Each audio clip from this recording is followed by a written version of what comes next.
Hello everyone, I'm Tyler Smith, your host of Big Gulp Exotics. Thank you for tuning in for the second episode. Today I have a 2023 Aston Martin DBX 707 variant. Very important to remember that this is 707, really makes a difference.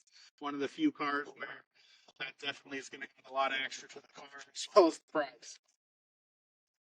Very lucky today to be in LA with my older sister. She recently got this car and is going to let me review it for you guys, so I really hope you enjoy, and let's get down to it. The whole point of this channel is really to talk about exotic cars that drink a lot of fuel, but it's also to let you know, if you wanted to purchase this car, will you fit? Would it be comfortable? Could you drive this as an everyday driver? Is this going to be something where you're like, oh, I get it, but I'm going to be real tight, narrow? Anyways, we're going to go over all that. But first, I got to tell you a little bit about the car, what makes this car so special. It's got a twin turbo 4-liter V8 sourced from AMG.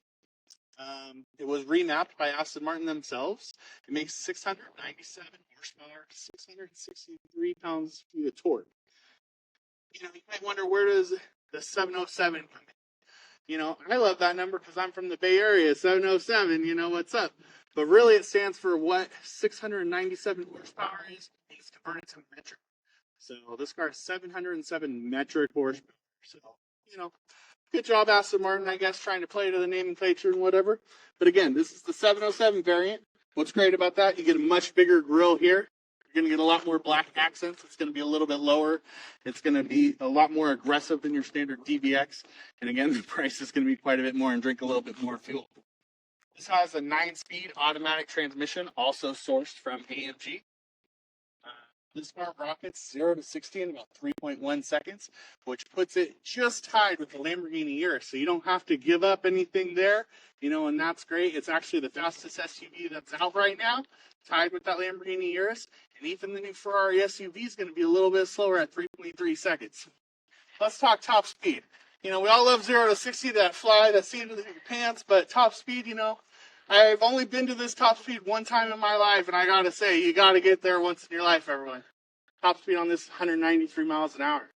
So that ties what the Ferrari is gonna hit 193 top speed, but otherwise it beats the Porsche Cayenne, it beats the Bentley Bentayga, and it beats the Lamborghini Urus. So, you got some props when you pull up next to those other people when you're down here in LA. You're like, yeah, I'm still gonna win. That's good stuff.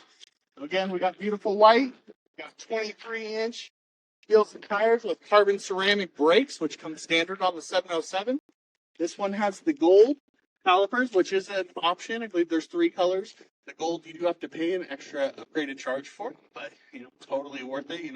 Especially it goes well with the white. Really, you can see with the tinted windows and this white color is how all our background, which is LA, up in the hills, really just blends off the car and makes this car shine. Very happy to review the car. Let's go here to the back. You're going to see a nice little ducktail, if you know what that word means. It was something that Porsche coined back in the early 60s and 70s. And it actually looks really good on this car.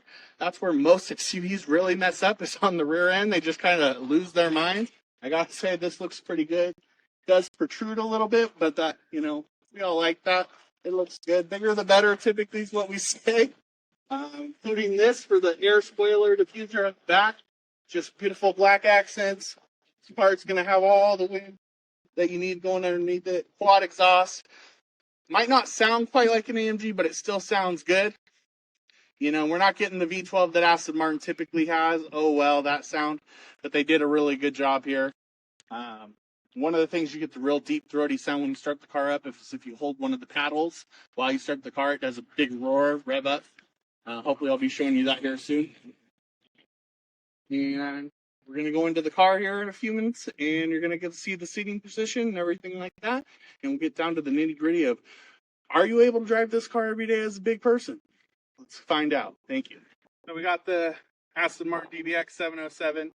You're probably thinking it's an SUV. Of course, we're going to fit. That's what you would think. But as a bigger person, I have to tell you, I've been in plenty of SUVs, plenty of big trucks, where I get in, my head still hits the roof. Not to mention, probably the most often that this happens to me is in a Ford. Reason why I bring up Ford? Ford used to own Aston Martin. from 1987 to '07. So who knows? Maybe some of that heritage carries over, and I'm still not going to fit in this car, which is going to suck. But you might be willing to give that up for a look like this in these kind of lines. Certain things are worth the thing. I've given up a lot more. I've had a Plymouth Prowler, didn't fit in that. I had a Dodge Viper, I didn't fit in that. You make things work when you love cars like we do, and that's why you're probably here watching this channel, see if we're going to fit. So I got the key right here. Very nice key. Actually got a little bit of crystal look on the top. Says Aston Martin. Pretty hefty. I like it. Doesn't feel like a Mercedes key or whatever, which those are nice too. So let's open this car up. One thing that I'm not particularly fond of is the door handle. It doesn't pop out for me automatically when my hand gets close, like maybe a Tesla or a few other cars do. You gotta push it, but it's just an Aston Martin thing. Oh well. Here's the lovely interior. We got leather for days everywhere across. And now I'm going to get in the car after we get you a nice close-up of everything.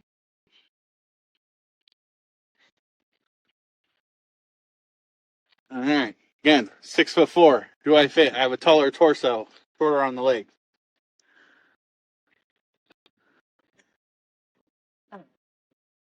So, I got a pretty good sitting position. My hair barely touches. I got pretty tall hair. So, I would say I fit pretty well in the car. My seat is slightly reclined. If you were to go straight up with this, then my hair does hit the sunroof shade. Just the shade. If I were to open the shade, I think I would fit just well. My hair just barely touching the roof. So let's go ahead. Let's get this car started. Let's see how it goes. All right. Aston Martin right there. Logo looks really nice. Everything here. Got a real leather dash. Nice stitching all the way through. Beautiful steering wheel. Really keeps the old school look of what Aston Martin's known for.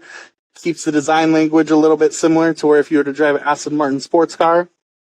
Including the center console and everything here. Got all our buttons up top to change your gears. Start your car. Everything like that. So anyone that owns Aston Martin's still going to feel at home in this car. One thing I will say, while the design language is beautiful, I do feel a little bit like this looks like a Cadillac to me. But that's just me. Take your own thing. Again, as I say, as a whole, beautiful. But there are certain things I would change or tweak to really give this that little extra step up to really show that this is an Aston Martin car. But I do like the brushed aluminum here. Nice black gloss. A little bit of Alcantara running along here to complement the leather. Really good. Mercedes is also good at that. We got some dark black carbon fiber running through here. See everything along with all our buttons. This is where we live right here. This is everything that matters to us. We're going to turn that automatic start-stop off. Who wants that? My most hated feature. We're going to turn that off. We're going to turn the exhaust on. We want that open. We want to hear this thing sing. We want its big old throat to open up.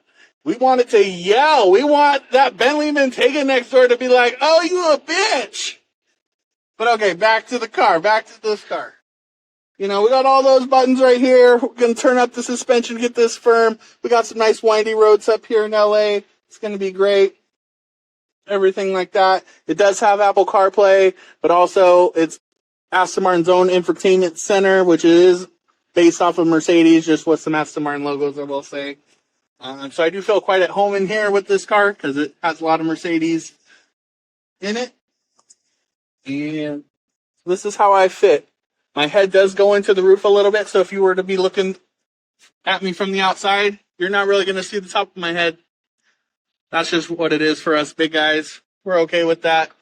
People know we're badass in this car, and that's what matters. And we got a beautiful dash. Says DBX right there. I do wish it said 707.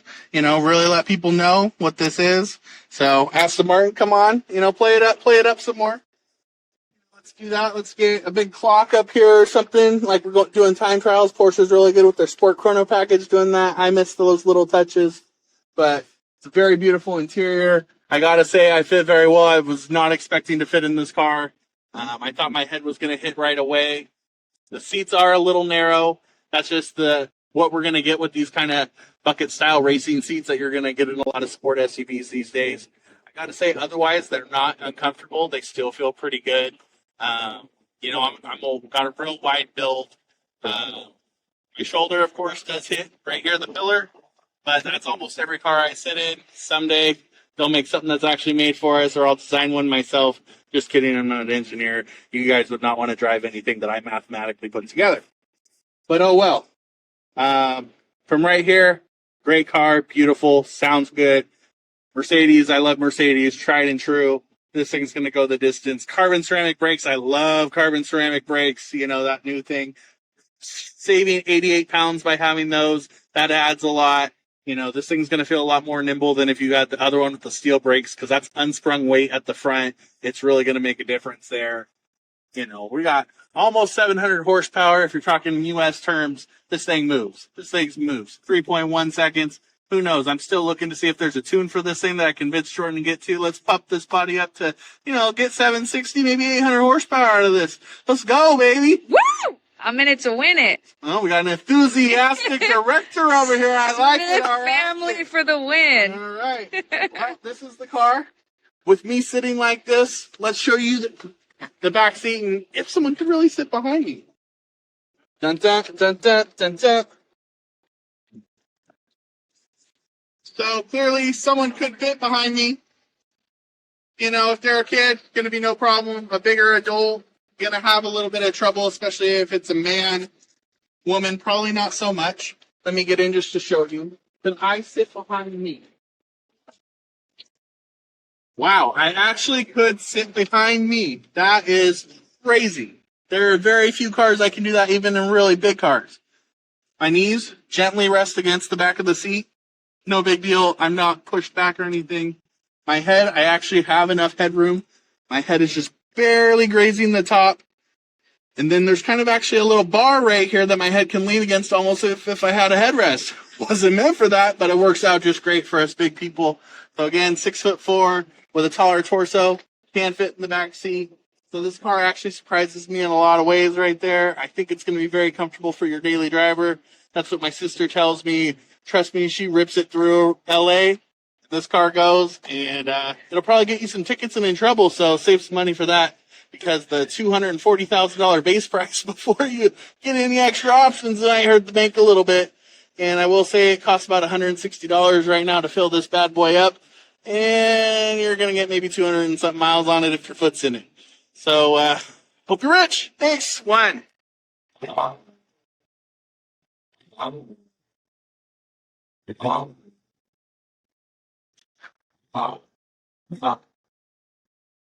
right, we're back inside the Aston Martin DBX 707.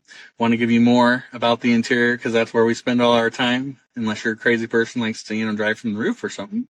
I want to see that done. Send me that video. Anyways, that key that I mentioned earlier right here, very nice. Has the heft. Says Aston Martin right there. It's engraved. It's not just letters printed there. You can actually feel it running the fingers across. Big emblem on the back. Looks good. It's a very nice key. I like it. Again, we don't need it for just keep it in your pocket, but it's nice to know you got a quality key when you hand it to that valet. They know it's something real. All right, let's just go ahead and we'll set that right there. So again, one of the main things of this car is performance. It's a sports SUV. So we got different drive modes. We got GT, which is the standard what this car automatically starts up in. Here's the dial for it to choose it. A lot of people might think that's for your stereo to turn the volume up. It's not. It's drive modes. That's what's important to us people. So we turn that, and we can see it goes right into sport mode from GT mode where we started. You can see how the dash changed a little bit, the colors. Here, we're going to go to Sport Plus. It changes again. Ooh, more red. We're getting ready to go. All right, I like it. I like it. Now let's go over here to the infotainment center. This is one of the nice little things they tell you about the car, some vehicle data. AMG people are used to this, but very nice. Goes up, shows us a little bit about what's going on with the car with their battery, engine temp, foot-pounds of torque and everything. This would do a lot better if we were actually on the road going. You'd see this be going up. Turbo cars, as we know, just don't rev real well. One of the unfortunate things of a turbo car, but we get power in exchange, so you got to love that. So again, everything's real nice. Drive modes. Always have this button on, please, if you're driving this car. It's exhaust, unless you're really trying not to piss off the neighbors. We always want to hear this. Raise the car up and down if you're going to actually be going over, a rock or something. God forbid in this car. Turn parking sensors off. If we want to turn the automatic start-stop off. If we want to see the car, the 360-degree view, in case you're not, it'll automatically turn on when you're in reverse. But if you want to see it otherwise, right there. All your standard stuff right here. And then let's get to storage. Right here, again, all leather, very nice, quite comfortable. Arm sits there. It does slide back if you want. So this is a storage compartment here. If I put my hand all the way down, with my fingers touching the bottom, it goes right about to my wrist, so it's pretty deep. Decent amount of storage. As you can see, we got a couple things in here. So we got a regular cigarette lighter, SD card if you want to put your own music on here. We got 2 USB type A ports. I don't know why there's not a USB type C. That's where everyone's going with. Apple just moved to that from the Lightning port. So come on, Aston Martin, let's get on that. As you can see, there's a Cobra radar detector here. I personally bought that for my sister for Christmas. Thank God I did, because I've saved her so much money and so many speeding tickets. So there's no more points on her license. It's done quite well. So overall, pretty good. Could be more. It's not an Escalade. That's not what this car is. It's not about all that storage, but it's still very adequate for what this car is. So we come back down here, we see all this again. I want some more storage. Luckily, right down here, got all this space down here. There's actually quite a bit. You can put a lot down there. Put your water bottle. My whole arm will fit in that little cubby right there. Right here, this is a wireless charger for your cell phone. It's got rigid tactile feedback, so your phone's not going to slide around while you're driving. There's also a button back here. If you can see it, that's to open the trunk. Weird place to put it, but, makes it kind of cool. Oh, yeah.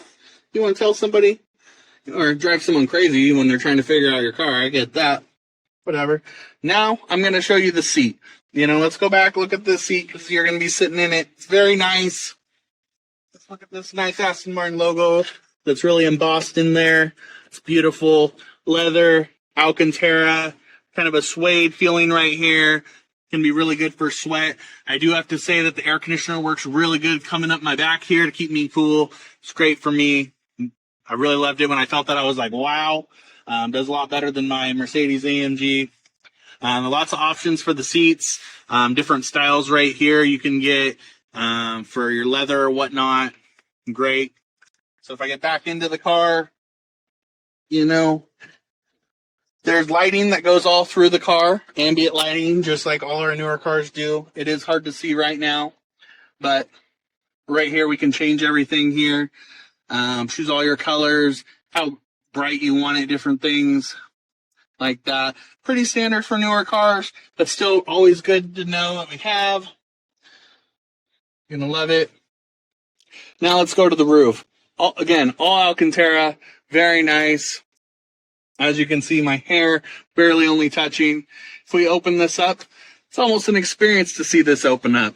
It goes all the way back. Damn, and more damn.